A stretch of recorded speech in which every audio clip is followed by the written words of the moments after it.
Sturm, Schneesturm, nicht im Wasserglas, sondern in der Glaskugel.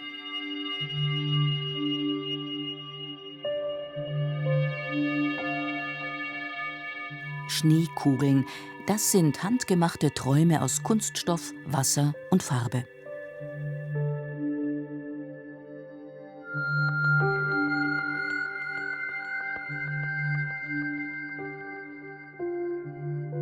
Nein, auch hier ist die Titanic nicht sicher. Doch statt Erderwärmung Neuschnee, statt Tierversuchen Frösche, die geküsst werden möchten, und nächtliche Skitouren. Und so werden diese Träume produziert, aus Maschinen aufs Fließband und dann in viele Hände. Es begann nach dem Krieg in Neugablonz, wohin viele Vertriebene geflüchtet waren und hier Arbeit fanden. Herr der Kugeln ist heute Hans Walter.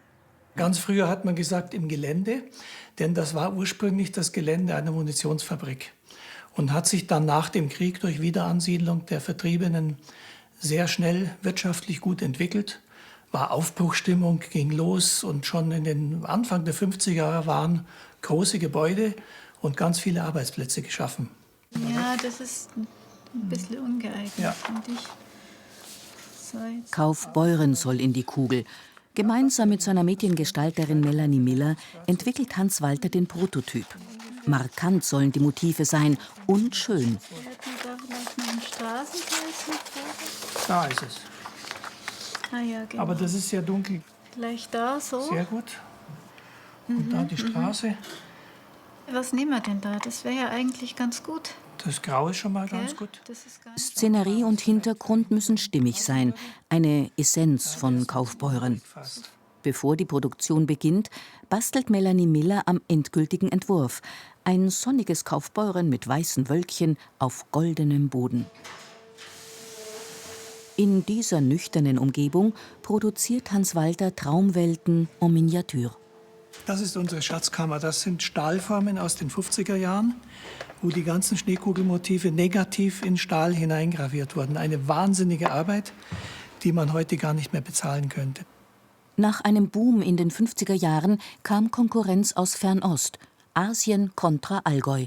Ja, bei uns schneit es natürlich viel besser, weil unser Schnee ist immer gleichmäßig und rieselt. Und bei den Ferostkugeln ist es schon manchmal so, dass es drin eher hagelt oder so neblig ist. Und bei uns ist halt immer viel Schnee und schöner weißer Schnee drin.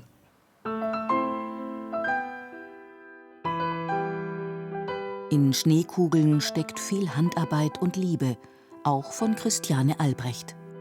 Wenn es mal draußen wieder so richtig schön dick schneit, dann erinnert mich das schon an Schneekugeln. Wenn die gut gefüllt sind und man geschüttelt hat, dann schneiden die richtig schön. Das hat dann schon was mit Kindheit und Winter und Weihnachten zu tun. Und das hat mit Fabrikarbeit zu tun.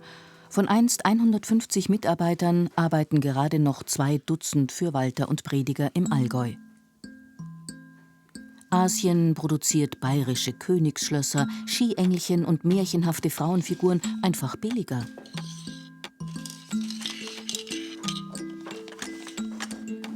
In Kaufbeuren kommen sie dafür solider unter die Haube. Erst ist die Schneekugel eine Wasserkugel. Die Welt steht Kopf. Skifahrer tauchen in destilliertes Nass. Dann fällt der Schnee.